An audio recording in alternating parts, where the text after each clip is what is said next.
할렐루야. 요즘 열대야가 심한데 다들 잠을 좀 잘 주무셨습니까? 네. 이렇게 건강한 모습으로 뵈서 반갑고요.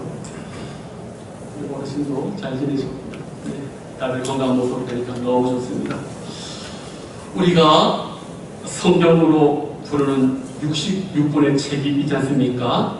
이 책들은 모두 다 우리 영혼에 필요한 말씀들로 채워져 있습니다.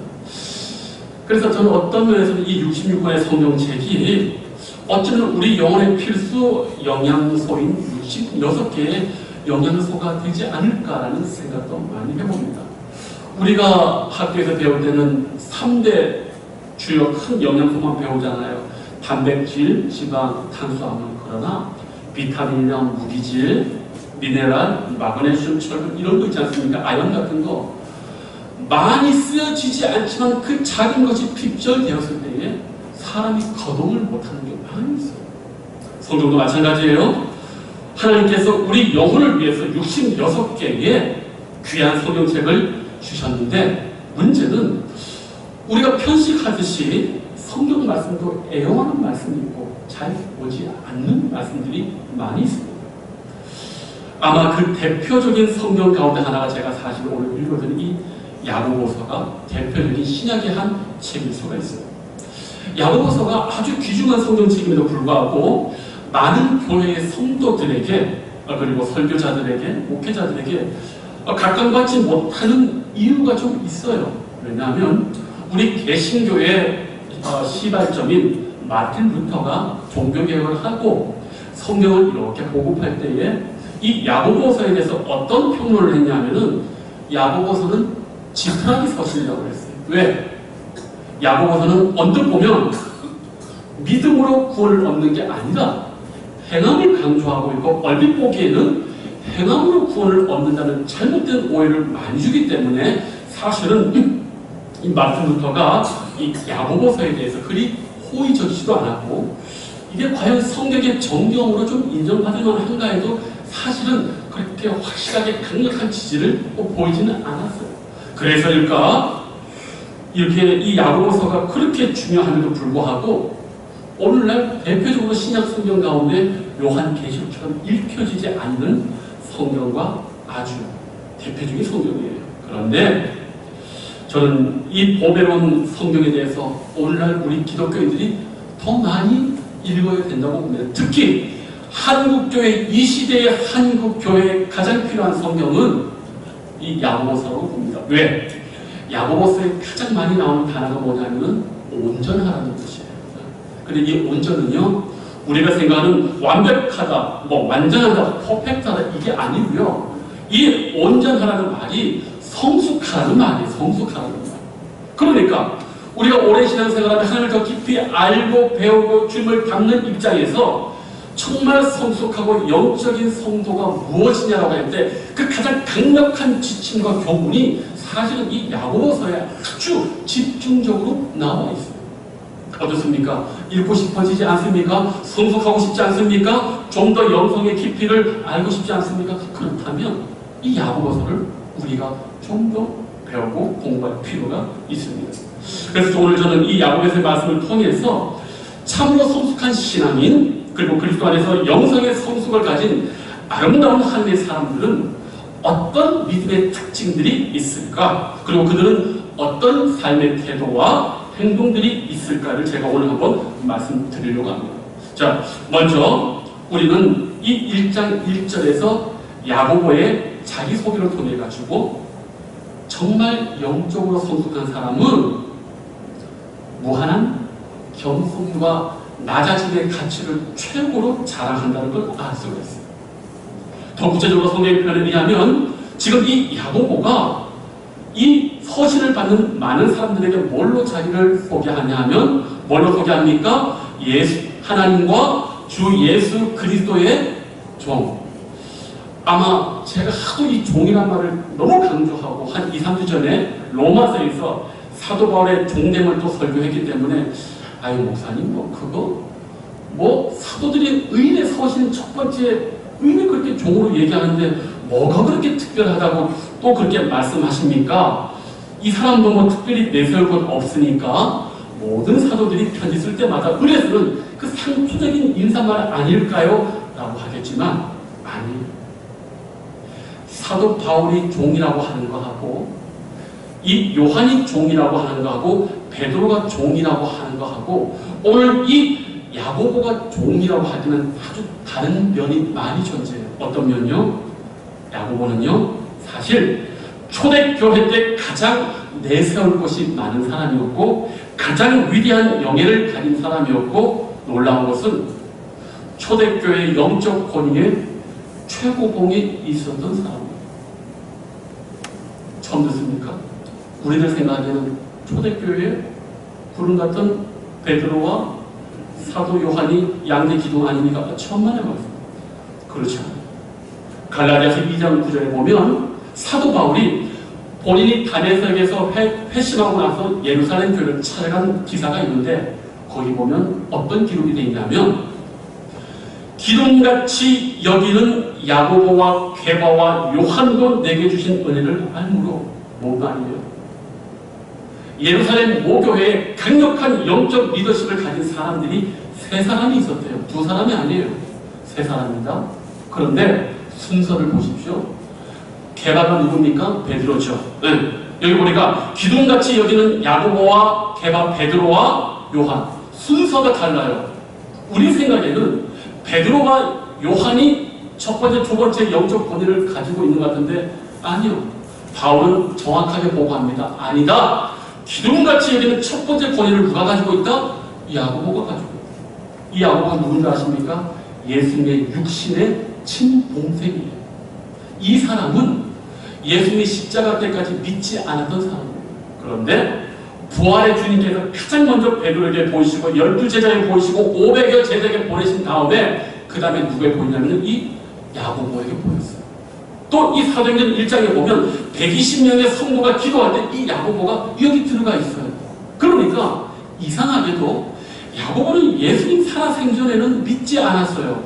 그런데 부활의 주님 나타나서 믿게 하고 오순절날 성령 받고 나서 그 자세한 이야기는 없지만 성경에 보면 예루살렘 교회의 가장 강력한 영적 권위 최고봉에 베드로와 요한 앞에 이 야고보가 들어있어요. 자, 사도행전 15장에 보면은 교회 역사상 최초의 공의회가 열립니다. 왜 열렸느냐? 바나바와 바울이 이방인들에게 복음을 전하니까 성령이 거기 내린 거예요. 유대교에서 그리스도인으로 이렇게 넘어간 이 유대교 그리스도인들이 이해를 못하는 거예요. 왜? 우리는 아브라함 때부터 수천 년간 율법을 지키고 안식일을 지켰는데 어떻게 성령이 저 무지한 역사도 없고 율법도 모르는 그저 예수만 믿었던 사람에게 어떻게 성령이 내릴 수 있느냐? 이거 믿을 수 있냐? 이거 맞냐? 논쟁이 크게 벌어졌어요. 사도행전 15장에 보면 아주 강력한 논쟁이 벌어졌어요. 그럴 때 많은 다툼과 변론이 있었다고 얘기를 하는데 그때 그 맨 마지막에 누가 정리하느냐? 집에 가서 읽어보세요. 아주 중요한 본문이에요. 맨 끝에서 두 번째로 누가 나오냐면 베드로가 얘기해요. 베드로가 쫙 얘기합니다. 우리가 보통 회의 같은 데 맨 마지막에 누가 얘기하죠? 그 모임의 권위자가 최종적으로 얘기하지 않습니까? 베드로가 끝에서 두 번째 얘기하고 마지막 마무리를 누가 한다 아십니까? 이 야고보가 해요. 그러니까 우리의 생각과 달리 이 야고보는 그 시대 초대교회의 가장 모든 사람들이 우러러보는 영적 권위의 최정점에 있었던 사람입니다. 그런데 이 야고보가요 오늘 자기를 어떻게 표현을 해요? 다른 걸로 표현하지 않아요.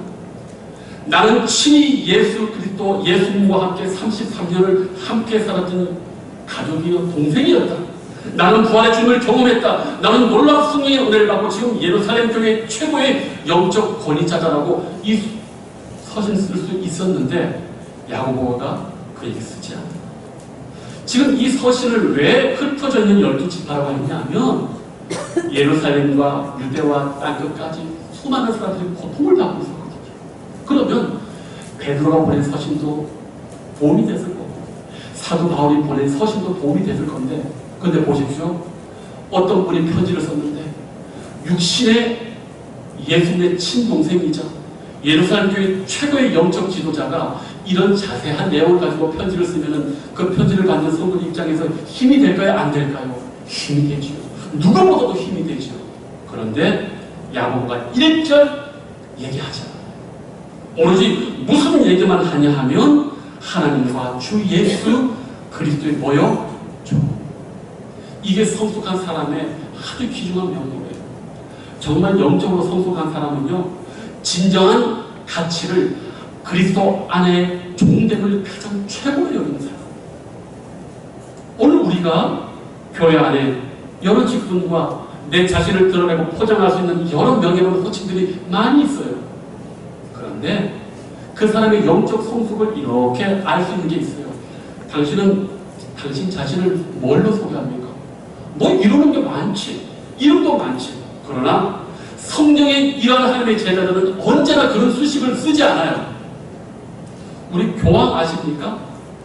천주교 신자들이 최고로 높이는 사람이 교황 아닙니까? 예루살렘 교회에 정말 오늘날 우리 그리스도인들이 최고의 교황에 해당되는 정통성과 영적 고리를 사실 누가 가졌냐면 베드로와 요한 두 번째, 세 번째. 첫째가 누구라고요? 이 야고보입니다. 그런데도 야고보가 자기를 잘 알지 못하는 사람들에게 자기를 소개할 때 뭘로 소개하냐? 종이라고 소개합니다. 나는 하나님과 예수 그리스도의 노예다라고 얘기합니다. 세상의 가치, 세상에 떠받드는 거, 그거 믿음 좋은 사람, 신앙 있는 사람들에게는 별로 의미가 없어요.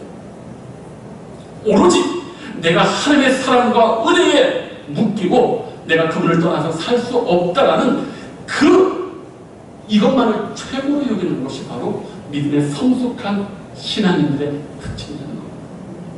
오늘 우리는 교회 안에서 여러 직분을 가지고 있고 누가 여러 이야기들을 많이 해요. 어떤 칭찬의 말씀을 가장 좋아하십니까? 목사님은 인간적으로 제일 좋아하는 말이 따로 없어요. 우리 목사님 설교 잘한다.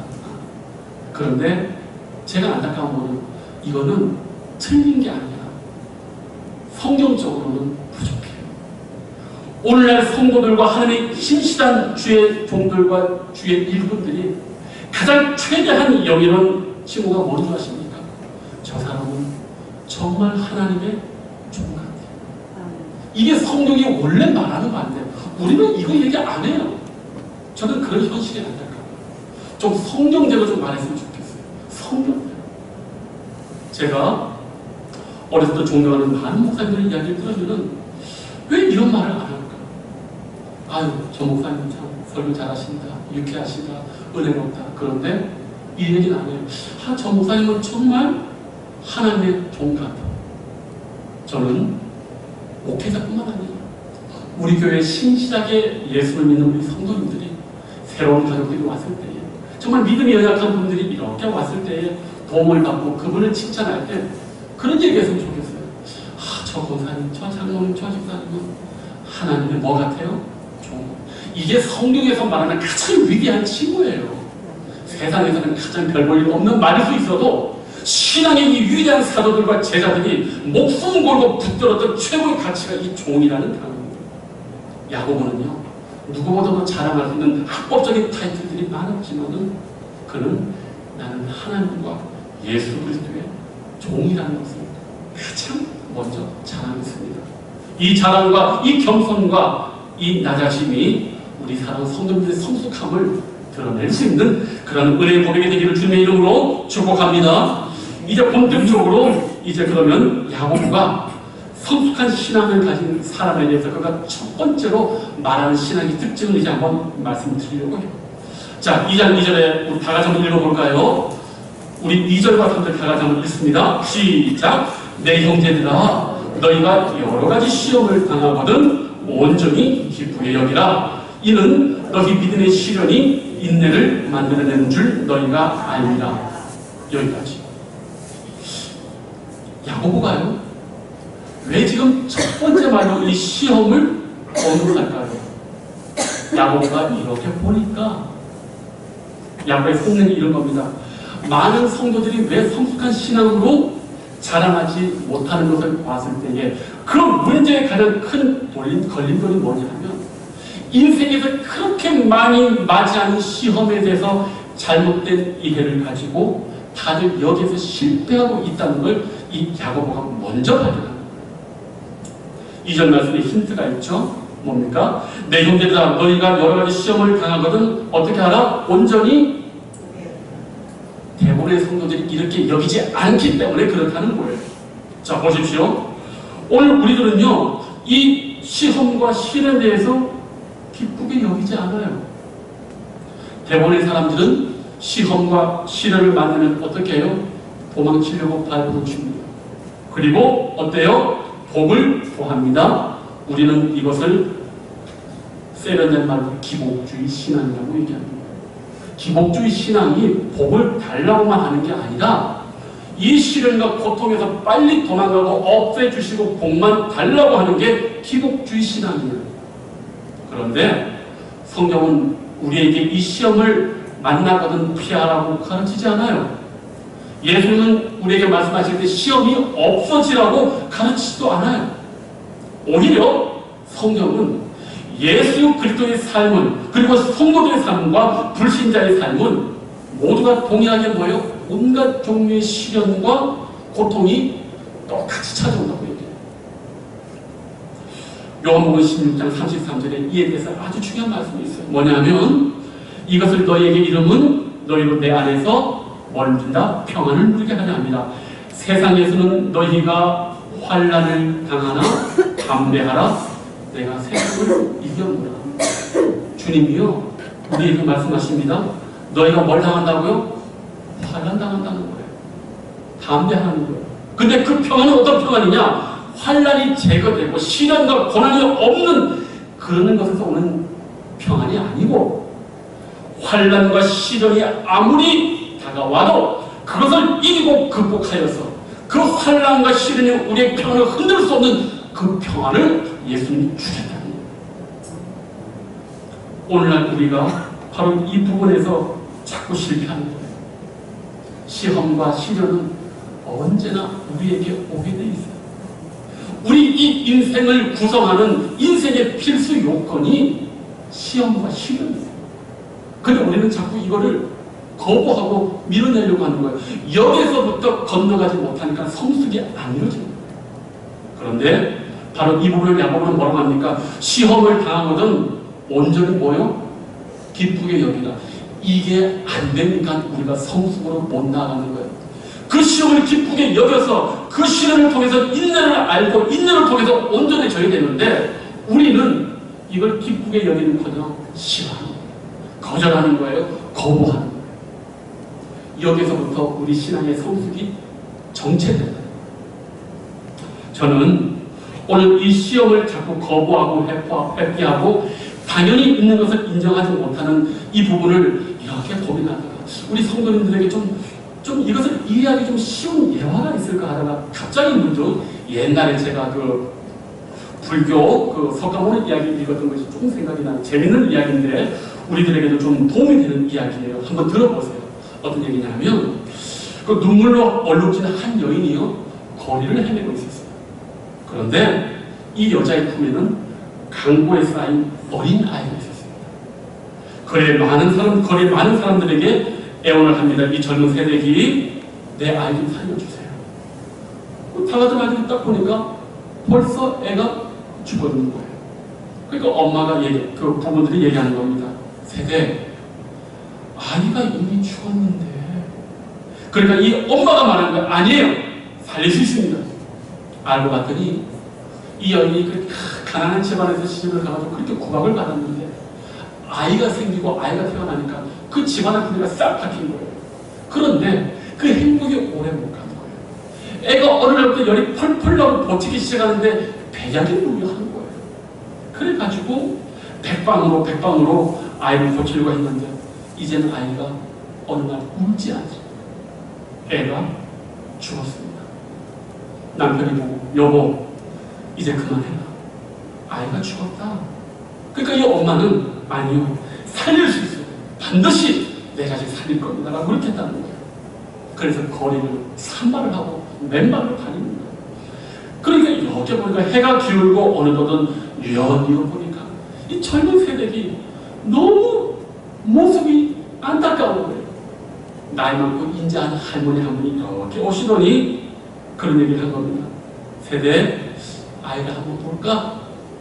보니까 세대들이 할머니 도와주세요. 아이를 살릴 약을 좀 주십시오. 그러니까 할머니가 에이 약하지.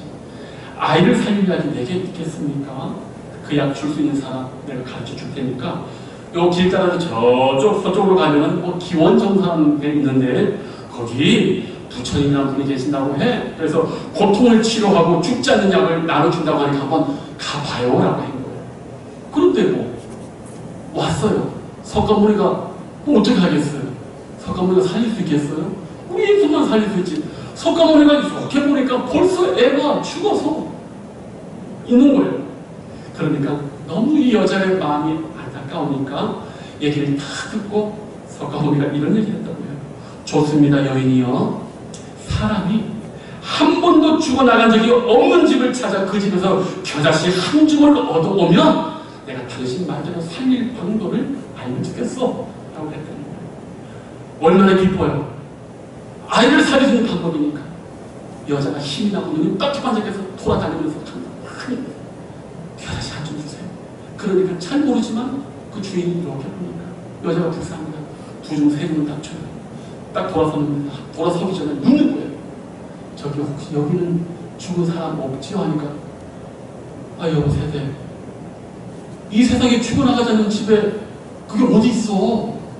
첫 번째 집을 그렇게 가고 둘째, 셋째, 넷째 집 갔는데도 다 같이 하는 얘기. 여보세요 세대 이 세상에 죽어나가지 않는 집이 어디 있어요. 어느 집 할 것 없이 수많은 사람들이 죽고 또 다 죽어가고 있는 거예요.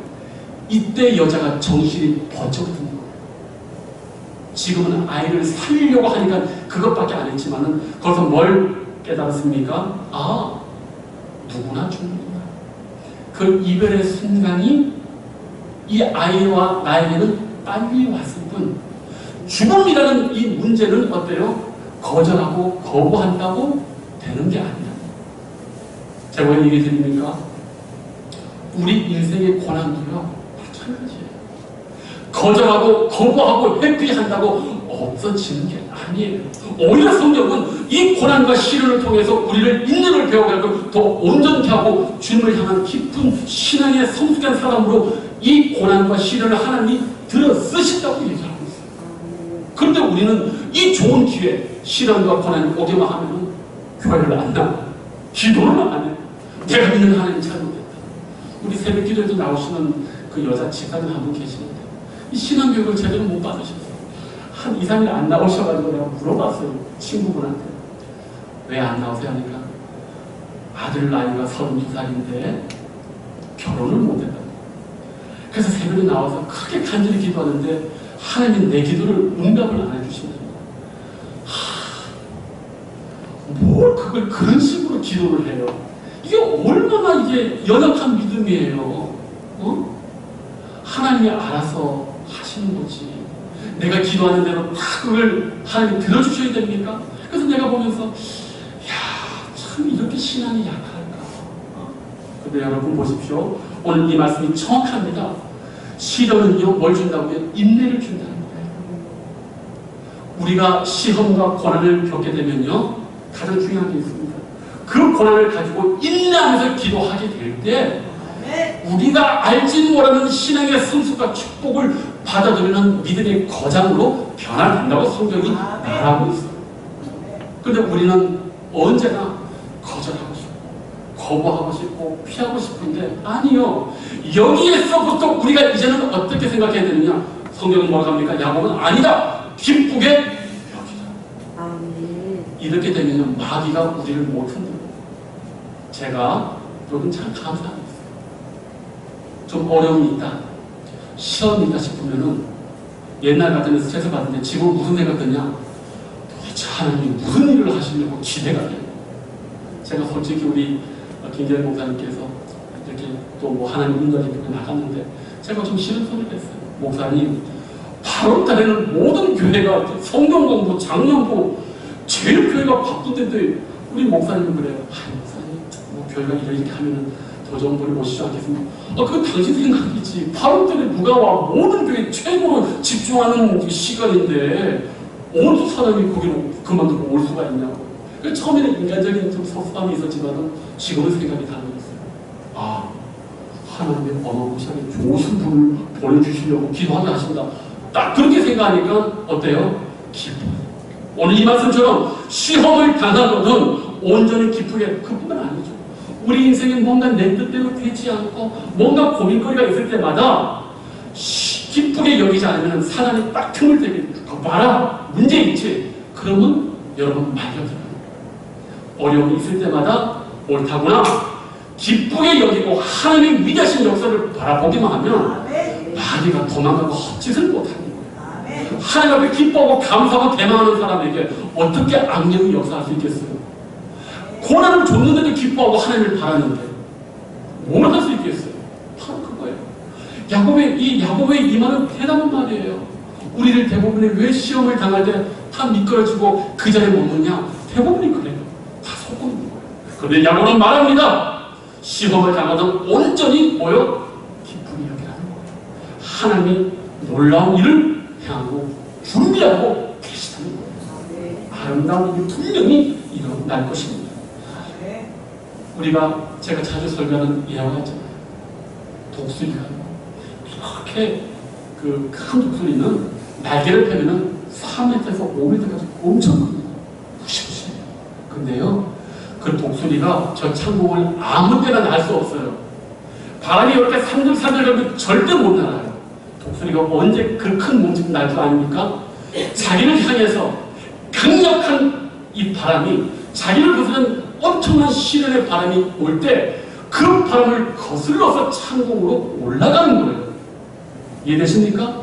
우리 인생의 고난, 우리 인생의 거친 비바람이 몰아칠 때 대부분의 사람들은 저 탁장에 기어들어가서 하나님 이 바람 없애주세요라고 하지만 믿음의 거인들, 믿음의 영적 거장들은 그 고난의 바람을 정면으로 맞대고 그 바람을 거슬러서 저 창공 높은 곳으로 올라간다고 성경이 말하지 않습니까?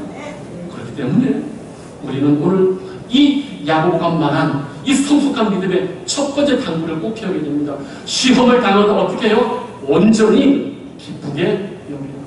고난 가운데 기도하는 분이 있습니까? 기쁘게 여기세요. 위대한 하나님의 역사가 지금 일어나고 있습니다. 그 고난의 바람을 정면으로 부딪혀서 높이 높이 비상하는 기회로 하나님이 삼아주신다는 겁니다. 이 은혜가 우리 기한시대의 성도님들에게 있기를 주님의 이름으로 축복합니다. 기도하겠습니다. 아버지 하나님 감사합니다. 하나님, 우리 인생의 고난과 시련 우리는 언제나 거절하고 언제나 원하지 않지만 야곱으로 말합니다. 아니다. 이 시험을 당하면 온전히 기쁘게 여겨라. 이 시련을 통해서 우리는 인내를 배우고 이 인내를 통해서 우리는 부족함이 없는 온전한 성숙을 이루고 놀라운 하나님의 믿음의 거장으로 자라난다고 성경은 오늘 말하고 있습니다. 주님, 독수리의 날개침을 꼭 기억하게 해주시옵소서. 우리의 영적인 성숙을 위해서 믿음의 높은 거장이 되게 하여 주시옵소서. 그러하기 위해서는 시련과 고난과 아픔의 바람이 거칠게 불어올 때에 그것을 정면으로 믿음으로 받아들이고 그것을 인하여 높이 높이 하나님을 주목하여 날아갈 때에 우리는 이러한 삶이 될 줄로 믿사오니 주여 우리를 붙드시고 우리를 기쁘게 여기는 담대한 하나님의 사람들 다 되게 하여 주시옵소서. 감사하고 예수님의 이름으로 기도하옵나이다. 아멘.